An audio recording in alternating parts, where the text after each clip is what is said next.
When the world turns against you, the first thing you feel is silence, not the peaceful kind, but the heavy kind. People you trusted drift away. Plans collapse overnight. You're left wondering if you failed, or if life simply chose to test you. But the truth is, the world doesn't turn against you, it reveals you. In the storm, what's false falls away, and what's real finally emerges. The Stoics knew this. They believed every challenge is a mirror showing you who you truly are. When the world feels hostile, it's not asking for your panic. It's asking for your presence, not your anger, but your awareness, not your fear, but your calm. In this video, you'll discover 7 Stoic truths that can reshape how you face pain, loss, and resistance. The same principles that helped countless minds stay calm when everything around them was falling apart. Because when the world turns against you, it's not the end. It's where your real strength begins. Truth number 1. Calm is not weakness, it's control. There will be moments when everything around you feels like a personal attack.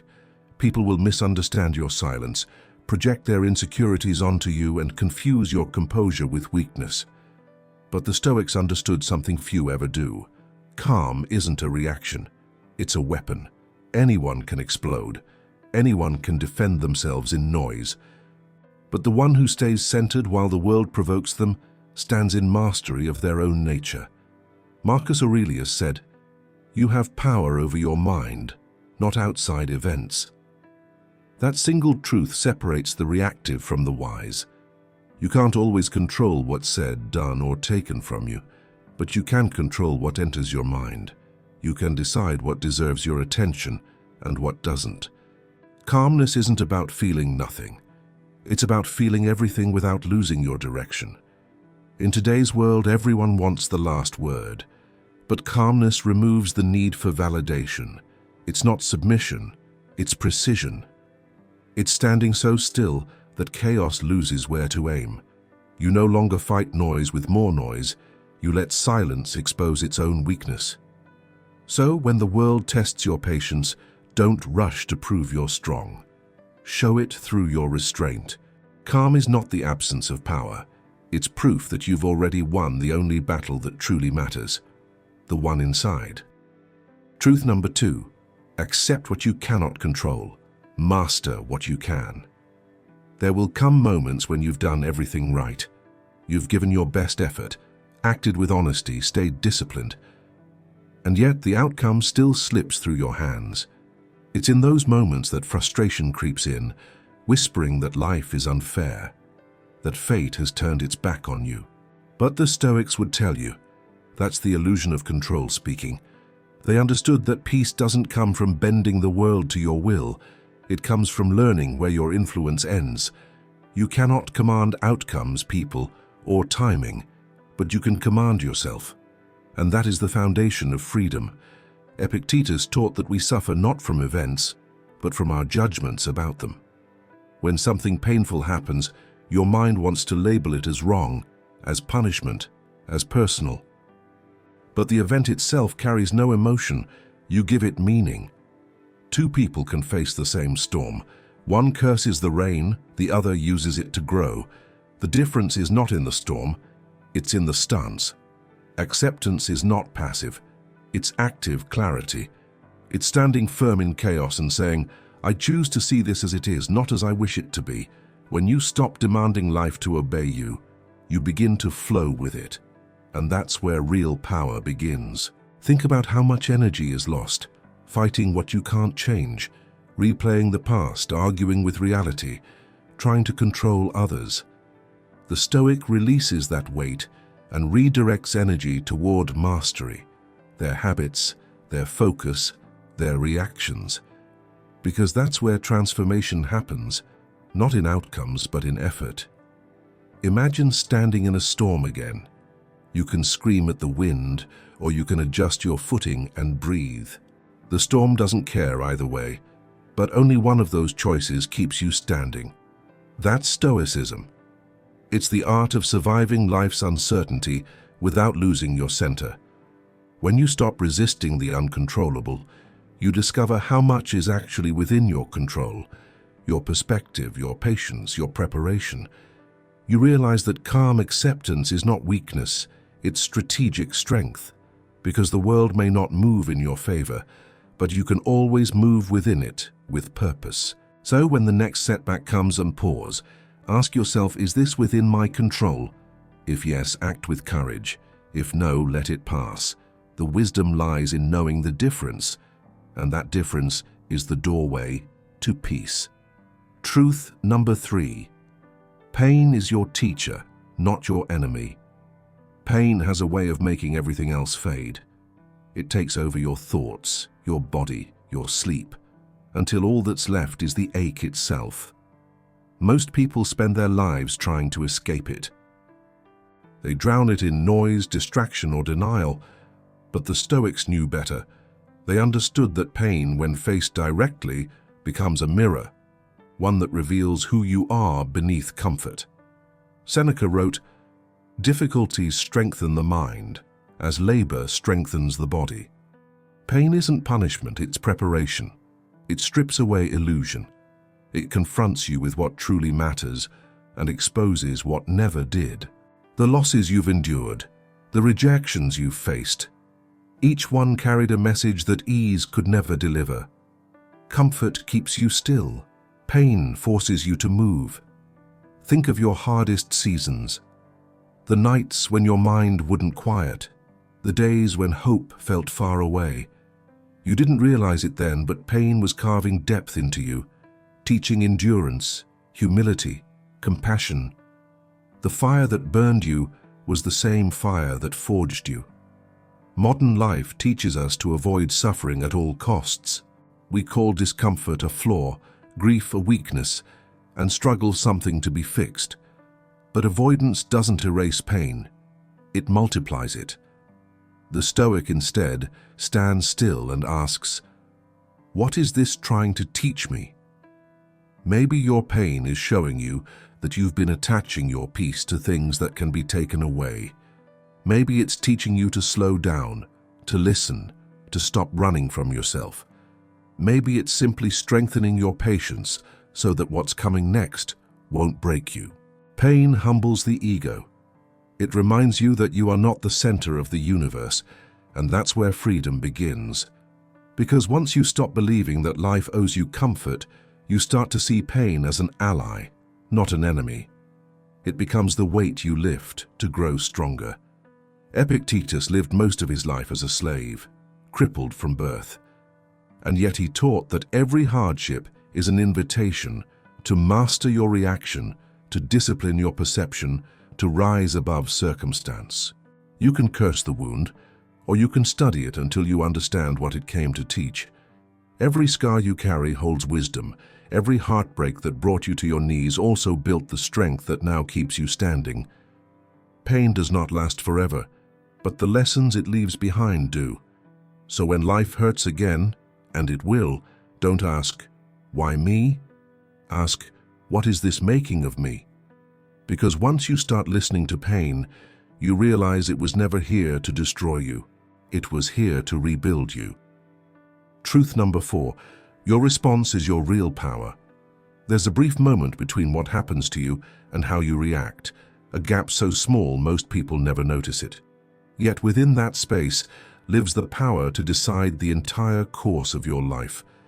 The Stoics called it the seat of freedom, because no matter how chaotic the world becomes, your true strength is always measured in how you respond.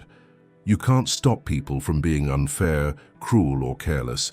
You can't stop life from throwing obstacles in your path, but you can stop those moments from owning you. When someone disrespects you, the insult itself holds no power. It's your reaction that breathes life into it.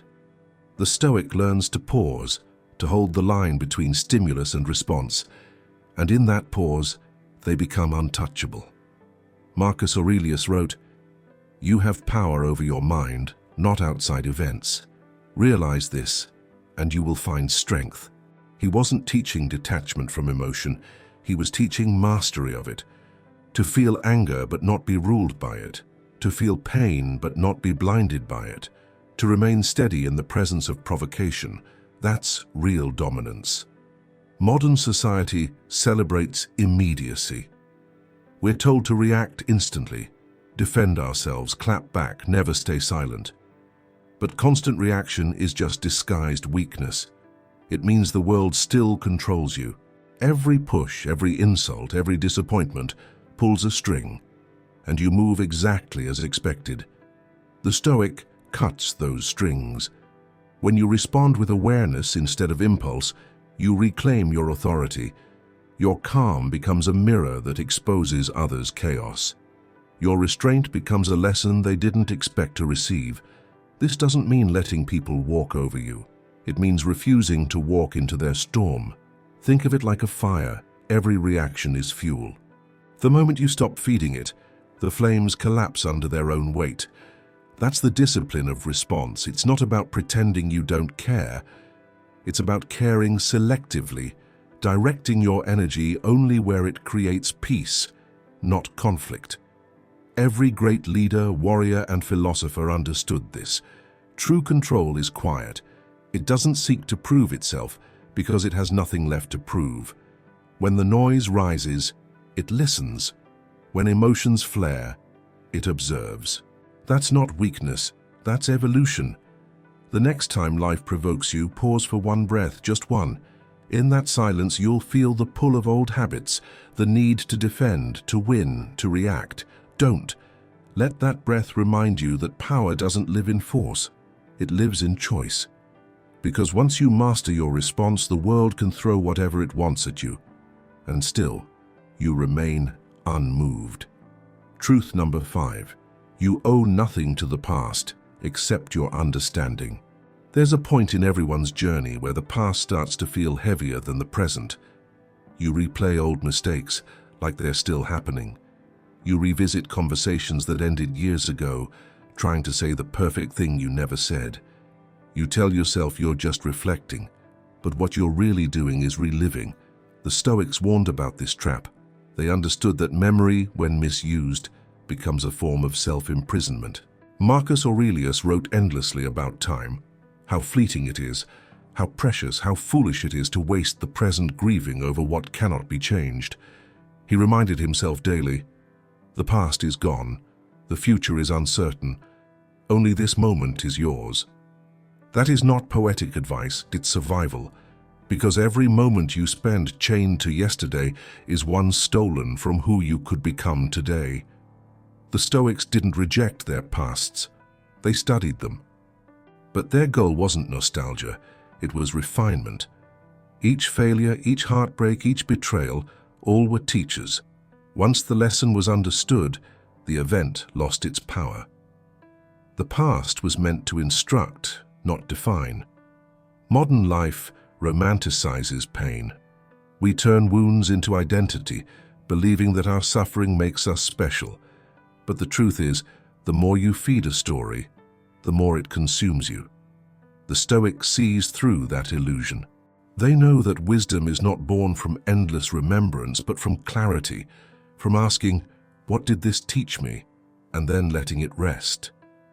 Forgiveness plays a role here too, but not in the way most imagine.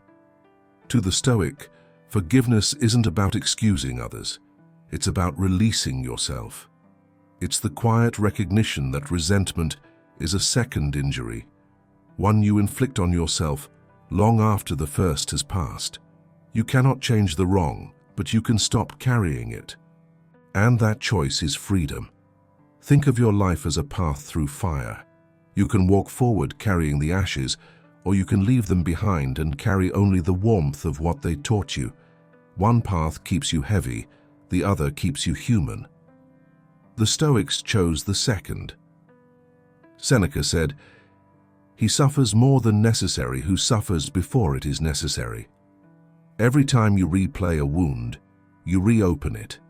Every time you cling to guilt, you reinforce it. But when you allow understanding to replace attachment, you begin to heal. The past stops being a burden and becomes a foundation. So look back, not to mourn, but to learn. Honor the lessons, thank the pain, release the rest, because you owe your past nothing more than this. Gratitude for the person it helped you become. Everything else, let it go. Truth number 6.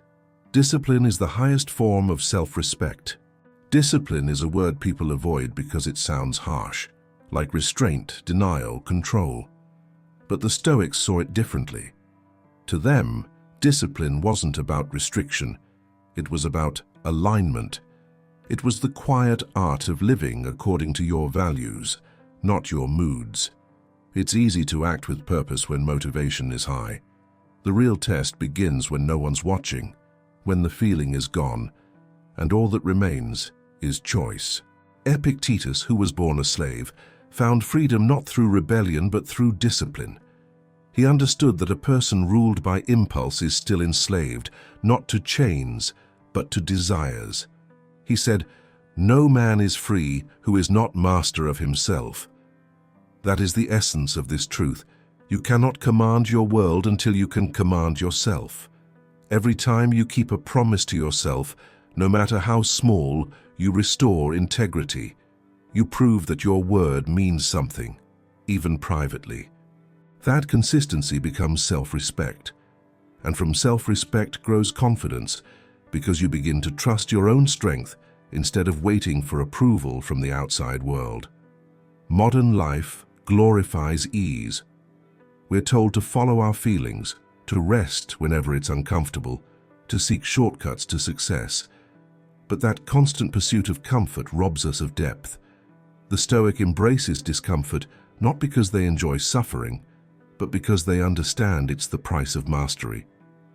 Discipline builds the bridge between intention and transformation. Think of your habits as bricks.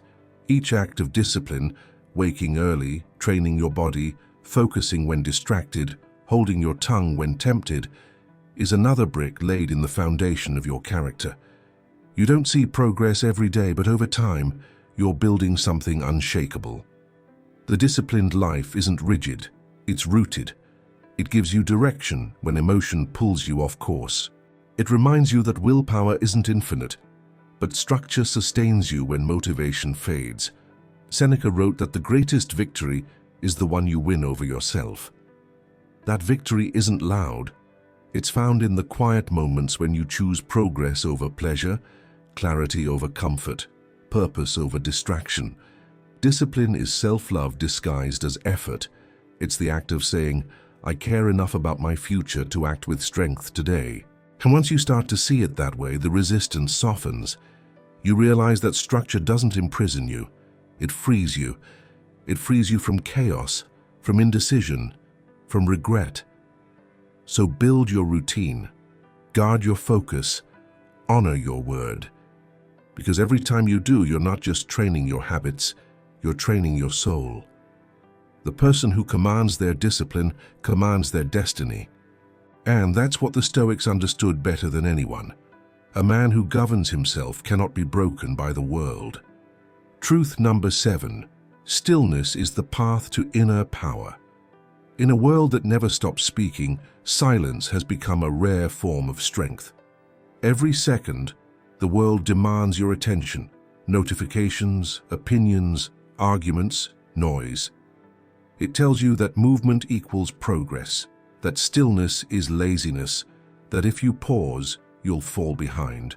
But the Stoics knew that power is not found in motion, it's found in mastery of the mind. And mastery begins with stillness. Stillness is not about doing nothing, it's about doing one thing with full awareness. It's about creating a space between your thoughts and your actions, where clarity can exist. Marcus Aurelius ruled an empire, commanded armies and faced betrayal and loss. Yet he wrote in his journal about retreating into his inner self. Nowhere can man find a quieter retreat than in his own soul. That retreat wasn't escape, it was renewal. The Stoics practiced stillness as a discipline, not a luxury. They used it to listen, not to the world, but to reason. Because only in silence can you hear what truly matters. The modern world confuses urgency with importance. It teaches you to react before reflecting, to speak before thinking, to chase before understanding what you're chasing. But stillness reverses that cycle. It gives you perspective. It allows you to separate what demands attention from what deserves it. Stillness is not weakness, it's restraint. It's the ability to sit in discomfort without rushing to fix it. It's to hold your center while the world around you shakes. In stillness, you stop being pulled by noise and start being guided by purpose. You stop living on autopilot and start living by design. And it's not always peaceful. True stillness often feels like confrontation. When the distractions fade, you're left face to face with your fears, your ego, your patterns. That's why most people avoid it, but the Stoic welcomes it, because that confrontation is the beginning of wisdom. To know yourself deeply is to stop being controlled by yourself. Epictetus taught that external chaos cannot disturb a mind that has learned to be still. When your inner world is quiet, no insult, no loss, no storm can throw you off balance. You become like a mountain. The wind howls, the rain falls, but the mountain remains unmoved. That's what stillness builds, not indifference, but endurance. So find moments of silence every day. Step back from the noise. Walk without your phone. Sit with your thoughts. Watch your emotions without reacting to them. Because that's where real power hides, not in constant activity, but in calm awareness. The Stoic doesn't shout to prove strength. They don't rush to prove progress. They move slowly, intentionally, and with presence. Stillness becomes their edge in a restless world, a reminder that the greatest force is often the quietest one. When you master stillness, you stop being controlled by the external. You stop chasing peace because you realize it was never outside. It was within, waiting for you to listen. Now step back with me for a moment. Let's reflect. The world will always test you, sometimes through noise, sometimes through silence.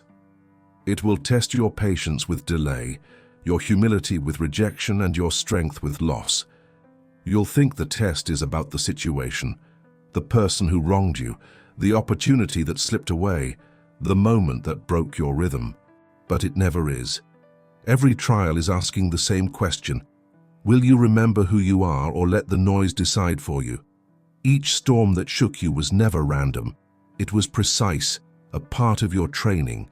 Pain came to refine you. Failure came to redirect you. Silence came to teach you to listen. The Stoics knew this, that life's tests aren't meant to destroy you, but to return you to yourself. Stillness, acceptance, discipline, these are not lofty ideals. They are tools, forged in fire, built to be used in real life, in traffic, in heartbreak, in uncertainty. Each one teaches you to master the only thing you've ever truly owned, your inner state. Because peace doesn't come from a world that cooperates, it comes from a mind that refuses to surrender its composure. Look back for a moment. Remember the moments you thought you wouldn't survive, the nights when everything seemed to fall apart. Yet here you are, clearer, stronger, quieter inside. That's not coincidence, that's evidence. You've already lived through proof of your own strength. You've already met the version of you who doesn't break. The world will keep spinning. People will misunderstand you. Some will leave, others will challenge you. The uncertainty will never vanish. But the person you're becoming, calm, aware, grounded, will no longer need the world to be fair in order to be at peace. That's the Stoic victory. Not conquering life, but walking through it unshaken. When the world turned against you, it wasn't ending your story. It was revealing its real beginning. What felt like collapse was construction. What felt like loss was realignment. The world was never against you. It was shaping you into someone unmovable. The Stoics taught that no external event can harm you unless you let it conquer your mind. That's the fortress you've been building all along. Not walls of detachment, but walls of understanding. Because once you know how to protect your peace, you stop fighting everything that tries to take it. So as this reflection ends, take a breath, slow, deliberate, alive. Feel it ground you back into yourself. You are not defined by what happened to you, but by how you met it. The calm you found, the clarity you built, the discipline you forged, those are your victories. That's your power. And if this message stayed with you, stay a little longer. Watch the next video and keep building the strength the world can't take from you.